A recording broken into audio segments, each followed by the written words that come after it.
Inilah rekaman detik-detik menunjukkan penghancuran sistem rudal anti pesawat S-300P Angkatan Bersenjata Ukraina di wilayah Kharkov. Rekamannya diunggah di Telegram Kementerian Pertahanan Rusia pada Senin 19 Agustus 2024. Dalam keterangan unggahan disebutkan di daerah Desa Volnoye, wilayah Kharkov, awak pesawat pembom tempur supersonik multifungsi Su-34 dari pasukan Angkatan Udara Rusia menyerang sistem rudal anti pesawat S-300P milik Ukraina dan menimbulkan ledakan. Posisi pertahanan udara musuh diidentifikasi melalui pengintaian udara. Serangan rudal dilakukan terhadap sasaran yang diintai dengan menggunakan peluru kendali X-35.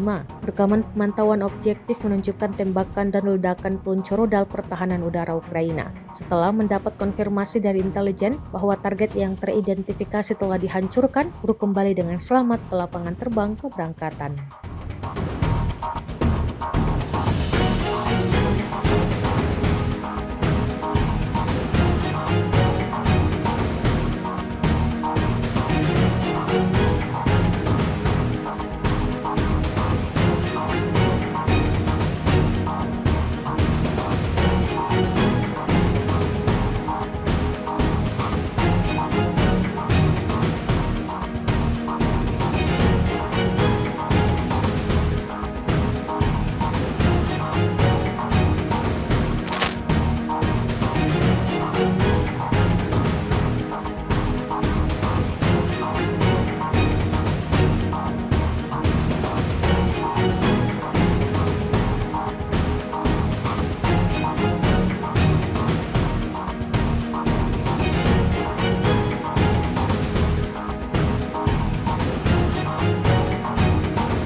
Download Tribun X sekarang, menghadirkan lokal menjadi Indonesia.